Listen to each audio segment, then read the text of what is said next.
Assalamualaikum warahmatullahi wabarakatuh.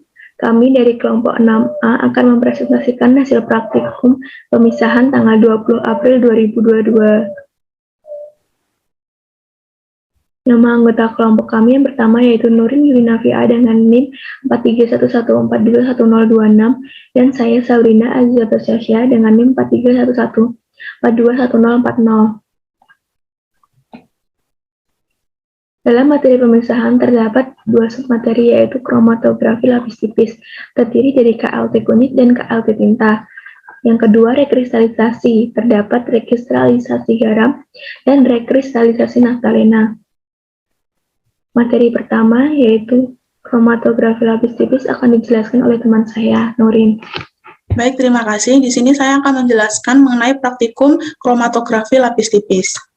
Tujuan percobaan yaitu untuk mengetahui dan mempraktekkan metode pemisahan suatu senyawa dari campuran dengan metode kromatografi lapis tipis. Landasan teori. Kromatografi adalah teknik pemisahan campuran berdasarkan perbedaan kecepatan perambatan komponen dalam medium tertentu. Pada kromatografi, komponen-komponennya akan dipisahkan antara dua buah fase, yaitu fase diam dan fase gerak. Fase diam akan menahan komponen campuran, sedangkan fase gerak akan melarutkan zat komponen campuran. Komponen yang mudah tertahan pada fase diam akan tertinggal, sedangkan komponen yang mudah larut dalam fase gerak akan bergerak lebih cepat, menurut Hakiki tahun 2008. Kromatografi lapis tipis atau KLT adalah salah satu metode pemisahan kromatografi yang memiliki tipe kromatografi cair yang fase diamnya berupa lapisan tipis sorben partikel yang seragam dengan bentuk plat gas, aluminium foil atau plastik, menurut Sherma dan Fred tahun 2005. Fase diam dan fase gerak mempunyai arti masing-masing. Fase diam adalah salah satu komponen penting di mana terjadinya perbedaan kromatografi karena adanya interaksi dengan fase gerak yang menyebabkan terjadinya perbedaan waktu retensi atau RF dan terpisahnya komponen-komponen dalam suatu senyawa. Fase gerak yaitu pembawa analit dapat bersifat berinteraksi dengan analitik tersebut. Fase gerak dapat berupa bahan cair dan berupa gas yang umumnya dapat dipakai sebagai gas senyawa yang mudah menguap. Fase diam merupakan proses yang dilalui oleh fase gerak untuk mengetahui jarak antara noda dengan jarak pelarutnya, menurut Bahri tahun 2003.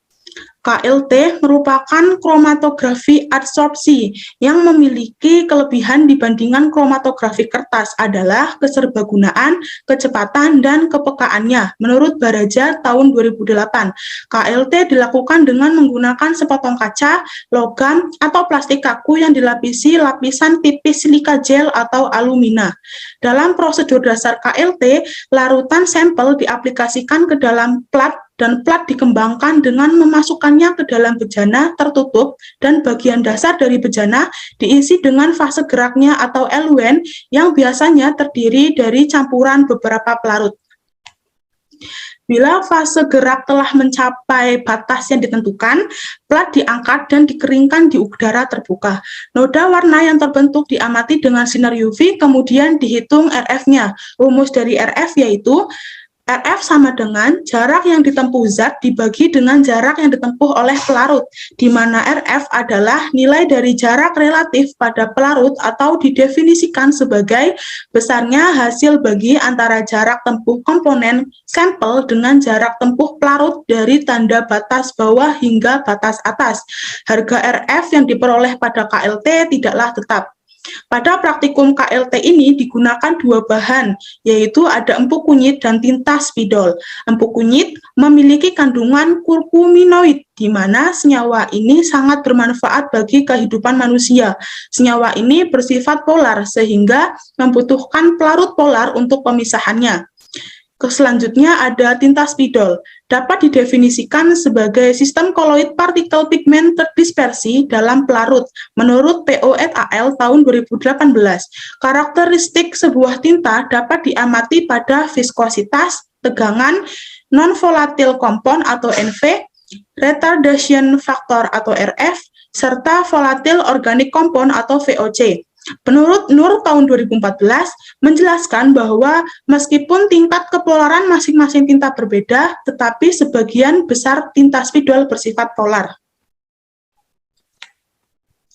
Alat dan bahan yang digunakan dalam praktikum ini yaitu untuk KLT kunyit menggunakan alat 1 buah bejana pengembang besar, 1 buah pipa kapiler, 1 buah pipet tetes, 1 buah mortar dan pestel, 1 buah spatula, 1 buah kaca arloji, 1 buah lampu UV, penggaris dan pensil. Sedangkan bahannya yaitu ada plat KLT, empuk kunyit secukupnya, etanol secukupnya, metanol secukupnya, dan sikloheksana secukupnya.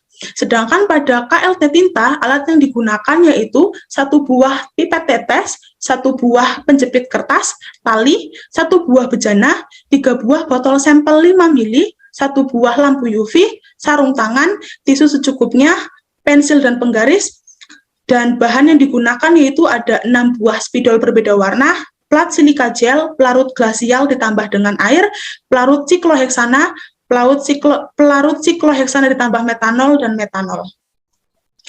Selanjutnya yaitu ada metode KLT. Yang pertama ada metode KLT kunyit. Metodenya yaitu 1. Disiapkan empuk kunyit untuk dihaluskan dengan mortar dan pestel, kemudian empuk kunyit dipindah ke kaca arloji dan diberi 20 tetes etanol. Yang kedua, disiapkan plat KLT dengan diberi garis 2 cm ke atas dan jarak untuk solvent 10 cm. Kemudian langkah ketiga yaitu empuk kunyit yang sudah sedikit mencair ditotolkan kepada pipa kapiler ke atas plat KLT yang sudah diberi garis. Langkah 4 yaitu sementara itu dimasukkan metanol ke dalam bejana dan ditunggu beberapa menit untuk proses penjenuhan. Langkah 5 yaitu ada plat KLT yang sudah ditotolkan ekstrak kunyit di atasnya, dimasukkan ke dalam bejana yang telah diisi dengan metanol dengan plat KLT dikaitkan pada benang dan penjepit kertas yang ditutup, kemudian KLT ditunggu. Selanjutnya yaitu didiamkan beberapa menit hingga pelarut mencapai garis batas plat KLT yang telah ditetapkan. Langkah 7 yaitu kemudian plat KLT diangkat dan dikeringkan. Noda yang terbentuk diamati menggunakan lampu UV. Dan langkah yang terakhir yaitu diulangi langkah seperti di atas menggunakan plat KLT yang berukuran kecil dengan pelarut yang digunakan metanol dan sikloheksana. Sedangkan metode KLT pada tinta yaitu 1. Menyiapkan kertas silika gel secukupnya, kemudian diberi garis batas bawah dan garis batas atas sebesar 2 cm dan 10 cm untuk ukuran kertas besar, serta untuk ukuran kertas kecil yaitu 1 cm dan 3 cm. Langkah 2 yaitu tinta sampel dititikkan pada batas bawah dengan jarak antar titik renggang. Langkah 3 yaitu kertas silika yang sudah siap dimasukkan ke dalam masing-masing bejana berisi pelarut, yaitu ada pelarut asam asetat glasial ditambah air, ada pelarut metanol, campuran sikloheksana ditambah metanol, dan pelarut sikloheksana. Langkah 4, proses pemisahan dilakukan hingga pelarut mencapai batas atas. Langkah selanjutnya, setelah pelarut mencapai batas atas, kertas silika diangkat dan dikeringkan, kemudian diamati di bawah sinar UV. Langkah terakhir yaitu dilakukan analisis terhadap masing-masing sampel. Dilanjutkan dengan menghitung nilai RF sesuai dengan teori. Berikut adalah hasil dari KLT. Yang pertama ada hasil dari KLT kunyit dengan pelarut yaitu metanol.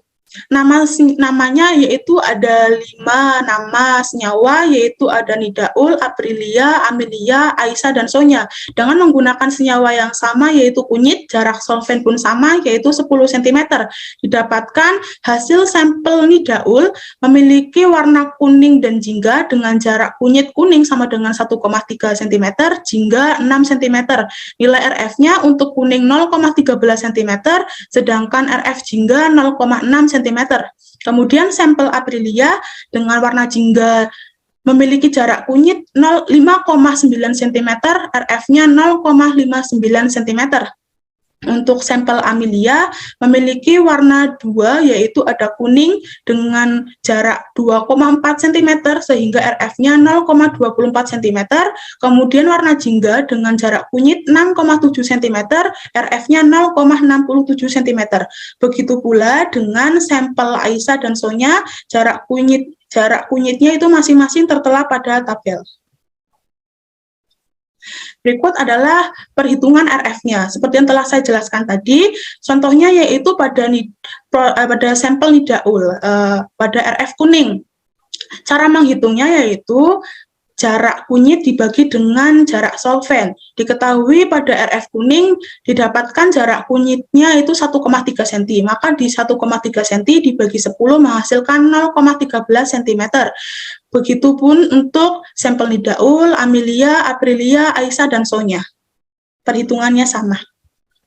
Kemudian hasil KLT kunyit pada pelarut metanol dan sikloheksana. Di sini terdapat 3 sampel, yaitu untuk pelarut metanol, pelarut sikloheksana ditambah metanol, dan pelarut sikloheksana dengan menggunakan senyawa yang sama, yaitu kunyit, dan jarak solven yang sama, yaitu 3,5 cm. Didapatkan bahwa jarak kunyit untuk sampel metanol dan untuk sampel sikloheksana ditambah metanol jaraknya sama, yaitu 1,7 cm.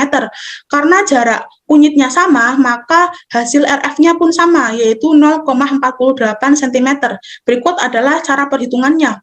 Contohnya yaitu pada sampel metanol, RF-nya yaitu jarak kunyit 1,7 cm dibagi dengan jarak solven 3,5 cm menghasilkan RF 0,48 cm. Kemudian untuk sampel yang ketiga atau sikloheksana yaitu tidak memiliki jarak kunyit dan RF. Selanjutnya adalah hasil dari KLT tinta dengan pelarut yaitu asam asetat glasial ditambah dengan air. Di sini terdapat 6 sampel berdasarkan warna tinta, yaitu ada sampel biru, hijau, hitam, ungu, orange, dan coklat. Dengan jarak solven yang sama yaitu 10 cm didapatkan untuk warna tinta biru menghasilkan noda biru dengan jarak tinta 8,3 cm, nilai RF-nya itu 0,83 cm. Kemudian ada tinta hijau menghasilkan noda hijau dengan jarak tinta 8,4 cm menghasilkan nilai RF 0,84 cm. Kemudian ada tinta hitam menghasilkan noda hitam, jarak tinta 8,7 cm menghasilkan RF 0,87 cm. Ada tinta ungu menghasilkan noda ungu dengan jarak tinta 8,6 cm menghasilkan nilai RF 0,86 cm.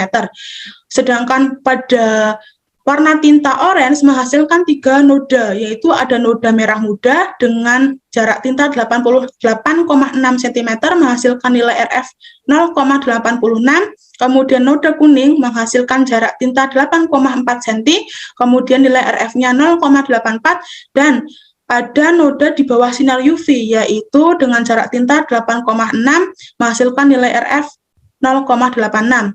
Begitupun pada sampel warna tinta coklat. Berikut adalah cara perhitungan nilai RF-nya. Saya contohkan pada tinta biru, menghasilkan noda biru. Cara menghitung RF-nya yaitu jarak tinta dibagi dengan jarak solven. Jarak tintanya yaitu 8,3 dibagi 10, maka menghasilkan 0,83. Begitupun pada tinta hijau, tinta hitam, tinta ungu, tinta orange, dan tinta coklat. Selanjutnya adalah hasil KLT tinta dengan pelarut yang lain. Di sini ada 3 pelarut yang digunakan, yaitu pelarut metanol, pelarut sikloheksana ditambah dengan metanol, pelarut sikloheksana. Di sini pelarut metanol merupakan jenis pelarut polar. Pelarut sikloheksana ditambah metanol merupakan pelarut semipolar, sedangkan pelarut sikloheksana merupakan pelarut nonpolar. Di sini menggunakan warna tinta yang sama yaitu hijau dan jarak solven yang sama yaitu 3 cm.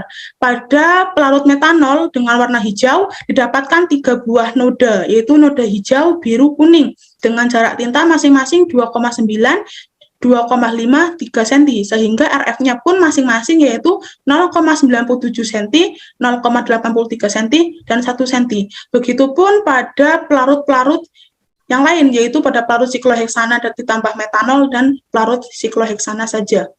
Cara menghitungnya sama, yaitu begini cara menghitung RF-nya.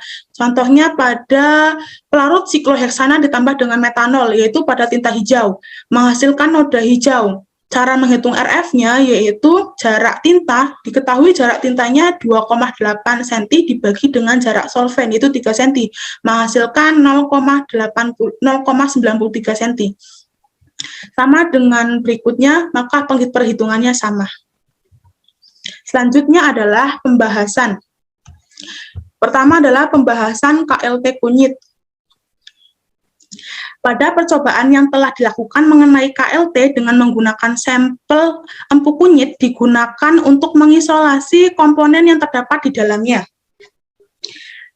Penggunaan metode KLT dikarenakan metode ini sederhana dan memiliki ketelitian yang sangat baik. Hal pertama yang dilakukan adalah menghaluskan empu kunyit dengan mortar dan pestel, kemudian empu kunyit dipindahkan ke kaca arloji dan diberi 20 tetes etanol dan diaduk dengan rata. Penambahan etanol dikarenakan nilai polaritas relatif etanol sangat tinggi, sehingga dapat meningkatkan polaritas empu kunyit. Langkah selanjutnya yaitu disiapkan plat KLT dengan diberi garis 2 cm ke atas dan jarak solvennya 10 cm. Empu kunyit yang sudah halus ditotolkan dengan pipa kapiler ke atas plat KLT yang sudah diberi tanda inisial nama. Selanjutnya, plat dimasukkan ke dalam bejana yang telah diisi dengan metanol. Dengan kertas dikaitkan dengan benang dan penjepit kertas dalam bejana agar kertas berdiri tegak dan bejana ditutup. Selanjutnya adalah plat bejana didiamkan beberapa menit hingga pelarut mencapai batas atas yang ditetapkan. Kemudian plat KLT diangkat dan dikeringkan, dan noda yang terbentuk diamati menggunakan lampu UV. Dapat dilihat bahwa noda standar baku kurkuminoid sejajar dengan bercak noda sampel. Noda tersebut membuktikan bahwa pelarut metanol dapat melarutkan senyawa kurkuminoid dalam kunyit, yaitu menurut Rubianto tahun 2016. Sifat metanol dan senyawa kurkuminoid adalah polar, sehingga hal tersebut sesuai dengan teori bahwa kurkuminoid dapat larut dalam pelarut metanol dikarenakan sifat kepolaran yang sama, menurut Izzo tahun 1983. Dari hasil percobaan, tidak terjadi pemisahan, akan tetapi terdapat noda yang memisahkan warna eluen dari jingga muda, kuning, hingga jingga tua. Dari 5 kali penotolan, didapatkan 3 hasil penotolan yang memiliki warna sempurna, dan 2 penotolan lainnya kurang menghasilkan warna sempurna. Hal ini dikarenakan perbedaan kadar air dan perbedaan massa sampel, menurut Kautsari dan teman-temannya tahun 2021. Selanjutnya adalah menghitung nilai RF. Diperoleh hasil RF dari pengukuran jarak noda dari 5 titik, yaitu dengan sampel nidaul menghasilkan RF kuning yaitu 0,13 cm, RF jingga sama dengan 0,6 cm. Untuk sampel Aprilia, nilai RF jingga yaitu 0,59 cm, kemudian sampel Amelia, nilai RF kuning yaitu 0,24 cm, dan RF jingga 0,67 cm. Kemudian sampel Aisyah, nilai RF-nya yaitu dengan warna jingga 0,32 cm. Dan yang terakhir adalah sampel Sonya yang memiliki nilai RF yaitu warna jingga dengan nilai 0,48 cm. Pada percobaan yang selanjutnya, diulangi langkah seperti percobaan yang pertama, namun dengan menggunakan plat KLT berukuran kecil. KLT dilakukan sebanyak 3 kali dengan menggunakan pelarut yang berbeda, yaitu pelarut metanol, pelarut sikloheksana ditambah metanol, dan pelarut sikloheksana. Berdasarkan percobaan dengan pelarut metanol dan sikloheksana ditambah metanol, diperoleh hasil adanya noda saat di bawah sinar UV, yaitu seperti pada gambar. Pada pelarut metanol didapatkan hasil RF-nya adalah 0,48 cm. Seperti yang telah dijelaskan bahwa metanol dan ekstrak empu kunyit sama-sama polar sehingga senyawa kurkuminoid dalam empu kunyit dapat terbawa dalam pelarut metanol. Pada percobaan dengan pelarut sikloheksana ditambah metanol didapatkan noda yang merupakan senyawa kurkuminoid saat disinari dengan sinar UV. Didapatkan juga hasil RF-nya yaitu sama dengan percobaan sebelumnya, yaitu 0,48 cm. Pelarut sikloheksana ditambah dengan metanol bersifat semipolar karena hasil dari metanol yang bersifat polar dan hasil dari sikloheksana yang bersifat nonpolar, sehingga sifatnya yaitu semipolar. Namun masih bisa membawa senyawa kurkuminoid atau dapat melarutkan senyawa kurkuminoid. Pada pelarut sikloheksana yang bersifat nonpolar, tidak terbentuk noda atau tidak terjadi perubahan eluen karena senyawa kurkuminoid tidak dapat larut dalam pelarut nonpolar. Oleh karena itu, tidak terjadi atau tidak didapatkan hasil nilai RF pada sampel dengan pelarut sikloheksana. Yang selanjutnya yaitu pembahasan KLT tinta, yaitu pada praktikum KLT tinta dilakukan pemisahan komponen-komponen warna yang berbeda. Digunakan tinta spidol dengan warna biru, hijau, hitam, ungu, orange, dan coklat yang bersifat polar. Percobaan pertama menggunakan bahan pelarut asam asetat glasial ditambah dengan air, di mana pelarut ini bersifat polar sebagai fase gerak dengan cara mencelupkan plat silika gel yang sudah dipotong dengan ukuran panjang 15 cm dan lebarnya 4 cm. Kemudian plat silika gel diberi garis batas dengan jarak 2 cm dari batas bawah dan jarak solvent 10 cm. Kemudian diberi noda pada garis tersebut dan plat silika dimasukkan ke dalam bejana dengan dikaitkan pada benang dan penjepit kertas plat silika tidak berubah posisi. Setelah menunggu beberapa waktu,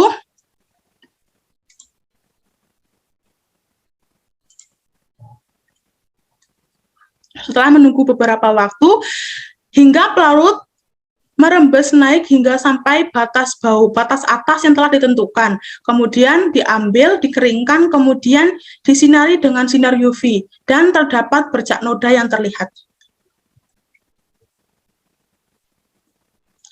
Pada percobaan pertama ini dihasilkan bahwa tinta biru menghasilkan noda biru dengan nilai RF-nya 0,83 cm, tinta hijau menghasilkan noda hijau dengan nilai RF 0,84 cm, kemudian tinta hitam menghasilkan noda hitam dengan nilai RF-nya 0,87 cm, kemudian tinta ungu dengan menghasilkan noda ungu nilai RF-nya adalah 0,83 cm, tinta orange menghasilkan noda merah muda dengan nilai RF 0,86, menghasilkan juga noda kuning dengan nilai RF 0,84 dan noda yang terkena sinar UV yaitu 0 dengan nilai RF 0,86 cm. Untuk tinta coklat menghasilkan noda coklat nilai RF-nya 0,84 dan yang terkena sinar UV RF-nya 0,65 cm. Nilai RF pada keenam warna ini sekaligus menunjukkan tingkat kepolaran masing-masing warna. Jika diurutkan dari yang paling polar, maka senyawa dengan RF terkecil adalah yang paling polar, yaitu jika diurutkan berdasarkan warna, yaitu dari warna biru, warna hijau, warna coklat, warna ungu, disusul dengan warna orange, dan yang terakhir adalah warna yang paling non-polar, yang paling tidak polar, adalah pewarna hitam dengan nilai RF terbesar. Setelah diamati di bawah sinar UV, ternyata terlihat dua bercak noda yang dihasilkan kedua plat silika gel. Yang selanjutnya yaitu pada percobaan kedua ini dilakukan dengan langkah-langkah yang sama seperti pada percobaan yang pertama. Percobaan ini menggunakan pelarut metanol, pelarut sikloheksana ditambah metanol, dan pelarut sikloheksana. Plat silika gel yang sudah dipotong dengan ukuran panjang 5 cm dan lebar 1 cm, serta telah diberi garis batas dengan jarak 1 cm dari batas bawah dan jarak solvent 3 cm.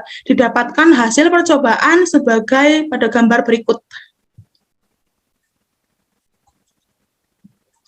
Pada pelarut metanol yang bersifat polar, tinta hijau menghasilkan noda hijau, biru, dan kuning. Pada pelarut metanol ini didapatkan 3 nilai RF, yaitu noda hijau bernilai 0,97 cm, noda biru bernilai 0,83 cm, dan noda kuning memiliki nilai RF 1 cm. Di dalam kromatografi terdapat prinsip umum, yaitu lag dissolve lag. Artinya, bahwa polar menyukai polar dan non-polar menyukai non-polar. Pada hal ini dapat menentukan sifat kepolaran suatu sampel, yaitu pada pelarut metanol di mana sampel tidak mengalami pemudaran dan naiknya sampel ternyata cukup tinggi, maka sampel percobaan yaitu berupa tinta spidol bersifat polar. Pada pelarut sikloheksana ditambah dengan metanol, didapatkan tinta hijau menghasilkan noda hijau dan biru. Pada pelarut sikloheksana ditambah dengan metanol, diperoleh 2 nilai RF, yaitu noda hijau bernilai 0,93 cm dan noda biru bernilai 0,87 cm. Pada pelarut sikloheksana yang bersifat nonpolar, tinta hijau menghasilkan noda hijau, kuning, dan noda biru, sehingga diperoleh 3 nilai RF, yaitu untuk noda hijau 1 cm, noda kuning 1 cm, dan noda biru 0,9 cm. Percobaan ini mengalami kesalahan karena didapatkan 3 noda warna. Berdasarkan teori sikloheksana bersifat nonpolar, sehingga hanya bisa melarutkan senyawa sejenis, sedangkan tinta spidol bersifat polar, sehingga seharusnya pelarut sikloheksana tidak dapat melarutkan tinta spidol yang bersifat polar. Selanjutnya adalah kesimpulan, yaitu kesimpulan adalah berdasarkan percobaan KLT yang telah dilakukan, dapat disimpulkan untuk KLT kunyit bahwa senyawa kurkuminoid adalah senyawa yang terkandung dalam empuk kunyit. Untuk praktikum dengan plat KLT besar menggunakan plat pelarut metanol dengan 5 kali penotolan didapatkan semua terdapat bercak noda, sehingga menandakan memiliki kepolaran yang baik. Kepolaran tertinggi ditunjukkan pada penotolan kedua, yaitu pada penotolan Aprilia. Hal ini dikarenakan timbul warna kuning panjang dibanding dengan warna jingganya. Sedangkan kepolaran yang terendah yaitu pada penotolan kelima, yaitu penotolan dari Aisyah, karena warna yang timbul lebih panjang warna jingganya daripada warna kuningnya. Sedangkan pada plat KLT kecil yang menggunakan 3 variasi pelarut didapatkan tingkat kepolaran tertinggi pada pelarut metanol. Kemudian selanjutnya pelarut sikloheksana ditambah dengan metanol, dan yang bersifat nonpolar adalah pelarut sikloheksana karena tidak terjadi pergerakan eluen. Hasil praktikum menunjukkan tidak terlihat adanya pemisahan karena tidak terlihat nokta hitam yang menandakan terjadinya proses pemisahan. Nah, selanjutnya adalah dalam KLT tinta disimpulkan bahwa besarnya jarak tempuh sampel diakibatkan oleh daya kapilaritas kertas. Semakin sama sifat atau kepolaran sampel dengan pelarut, maka semakin jauh jarak tempuh komponen atau RF semakin besar. Faktor-faktor yang mempengaruhi nilai RF yaitu ada tebal dan kerataan lapisan penyerap, selanjutnya ada pelarut dan derajat kemurniannya, kemudian ada fase gerak, suhu, derajat kejenuhan, dan uap dalam bejana. Yang selanjutnya adalah daftar pustaka, dapat dilihat sebagai berikut. Materi selanjutnya akan dijelaskan oleh rekan saya, yaitu Sabrina.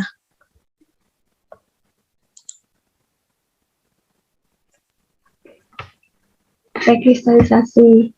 Tujuan dari percobaan ini yaitu untuk mengetahui dan mempraktekkan metode pemurnian suatu senyawa dari campuran dengan metode rekristalisasi.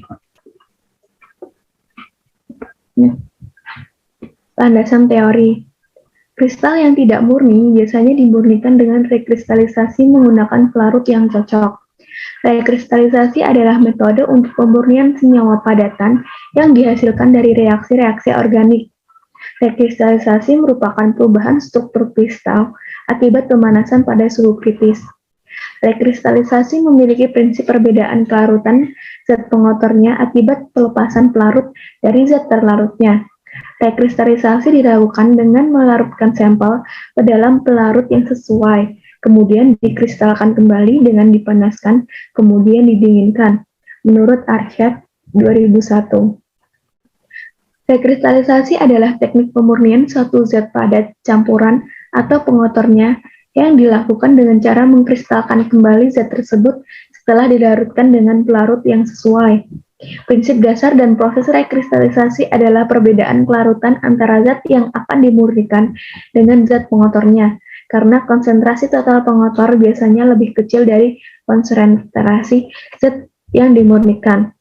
Dalam keadaan dingin, konsentrasi pengotor yang rendah tetap dalam larutan, sementara zat yang berkonsentrasi tinggi akan mengendap, menurut Pinalia 2011. Next. Garam yang dihasilkan dari proses penguapan dan kristalisasi air laut dikenal dengan istilah garam kasar atau garam krosok. Garam krosok ini memiliki kualitas yang rendah, yaitu kadar natrium klorida rata-rata hanya 85%, dan mengandung bahan pengotor seperti magnesium sulfat, kalsium sulfat, magnesium klorida, kalium klorida, dan pengotor tanah, menurut Sumada, Dewati, dan Supriyanti 2016. Naftalena C10H8 merupakan senyawa murni pertama yang diperoleh dari fiksasi didih lebih tinggi dari batu bara. Naftalen mudah diisolasi karena senyawa ini menyublim dari gas sebagai padatan kristal tak berwarna yang indah dengan titik leleh 80 derajat Celcius. Menurut Hart dan kawan-kawan 2003. Alat dan bahan yang digunakan pada rekristalisasi garam alat yaitu 2 buah cawan porselen, 1 buah lumpang dan alu, 1 buah spatula, 1 buah bunsen, 2 buah gelas beker ukuran 200 ml, 1 buah kompor, 1 buah timbangan analitik, 1 buah kawat kasa, dan bahan yang digunakan yaitu 10 gram garam krosok dan 50 ml aquades. Pada rekristalisasi naftalena, alat yang digunakan yaitu 1 buah gelas beker ukuran 250 ml, 1 buah lumpang dan alu, 1 buah timbangan analitik, 1 buah kaca arloji, 2 buah cawan porselen, 1 buah kaki 3, 1 buah kasa kawat, 1 buah bunsen, 1 buah spatula stainless, 1 buah spatula kaca, dan tisu secukupnya. Bahan yang digunakan yaitu 10 gram naftalena dan es batu secukupnya. Metode rekristalisasi garam. Yang pertama, garam krosok diambil secukupnya lalu ditumbuk pada lumpang alu. Yang kedua, garam yang sudah dihaluskan diambil sebanyak 10 gram menggunakan bantuan timbangan analitik. 3. Sebanyak 50 ml aquades dituang dalam gelas beker dan dipanaskan di atas bunsen. 4. Garam yang telah ditimbang dimasukkan dalam gelas beker berisi aquades panas, lalu diaduk menggunakan spatula hingga larut sempurna. 5. Larutan garam disaring menggunakan corong yang telah dilapisi kertas saring. 6. Filtrat hasil penyaringan dipindah ke dalam cawan porselen dan dipanaskan di atas kompor dengan api kecil dan dilapisi kawat kasa. 7. Larutan garam dipanaskan hingga larutan berubah menjadi padatan. 8. Garam yang telah berubah menjadi padatan ditimbang kembali.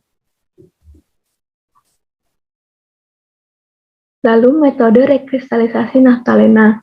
Yang pertama, disiapkan naftalena yang sudah halus, kemudian ditimbang menggunakan timbangan analitik sebanyak 10 gram dalam gelas beker. 2. Naftalena yang sudah ditimbang kemudian diletakkan di atas kasa, kawat, dan kaki 3. 3. Gelas beker ditutup menggunakan cawan porselen yang sebelumnya sudah diberi es batu. Lubang antara cawan porselen dengan gelas beker ditutupi dengan tisu.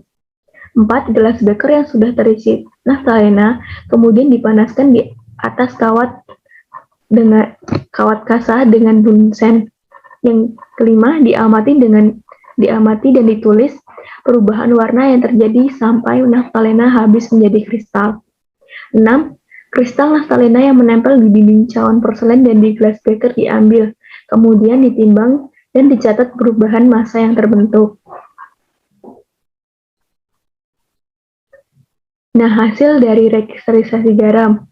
Yang pertama, perubahan warna. Sebelum dipanaskan, warnanya putih keruh. Sudah dipanaskan, putih, dan sesudah didinginkan, putih.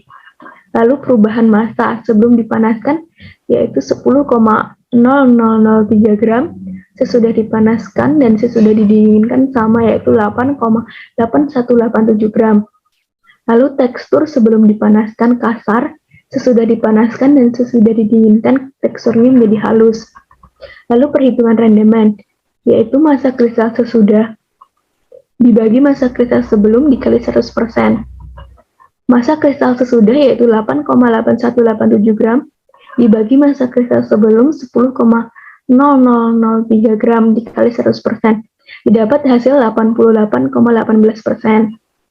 Selanjutnya, ada hasil dari rekristalisasi naftalena. Perubahan warna sebelum yaitu ungu muda, sesudah putih. Dan perubahan massa sebelum 10,01 gram dan sesudah 6,39 gram. Perhitungan rendemen yaitu massa kristal sesudah yaitu 6,39 gram dan massa kristal sebelum 10,01 gram dikali 100%. Didapat hasil 63,84%. Pembahasan rekristalisasi garam. Rekristalisasi merupakan teknik pemurnian padat dari campuran atau pengotornya dengan cara mengkristalkan kembali suatu zat yang akan dimurnikan setelah dilarutkan dalam pelarut yang sesuai. Rekristalisasi adalah metode yang paling sering dilakukan pada proses pemurnian senyawa dalam bentuk padatan. Dalam praktikum ini dilakukan proses pemurnian garam. Hal pertama yang dilakukan adalah garam proses secukupnya dihaluskan. Setelah garam dihaluskan, garam ditimbang sebanyak 10 gram untuk dilarutkan dalam 50 ml aqueous panas. Di dalam gelas beker, garam diaduk hingga membentuk larutan homogen. Larutan garam disaring menggunakan corong yang telah dilapisi kertas saring guna memisahkan garam dari campuran pengotornya. Filtrat hasil penyaringan dipanaskan menggunakan kompor yang di atasnya terdapat kawat kaca dengan api yang kecil. Filtrat penyaringan hasil penyaringan dipanaskan hingga larutan berubah menjadi padatan kembali. Setelah larutan berubah menjadi padatan, didapatkan hasil garam yang lebih halus dan warna yang lebih bersih. Hasil akhir massa setelah terkristalisasi adalah 8,8187 gram. Next.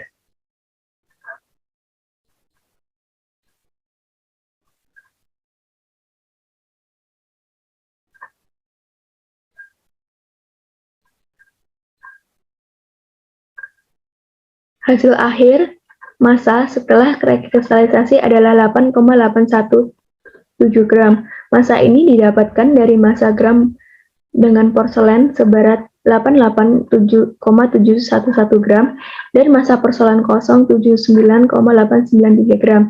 Dari hasil akhir, massa didapatkan rendemen sebanyak 88,18%. Karena rendemen sebanyak 88,18%, artinya zat pengotor dalam garam proso sebanyak 11,82%. Kemurnian suatu zat ditentukan oleh rendemen yang diperoleh. Semakin tinggi rendemen suatu zat, maka tinggi kemurnian akan semakin tinggi. Sedangkan semakin kecil nilai rendemen, maka tingkat kemurnian semakin rendah.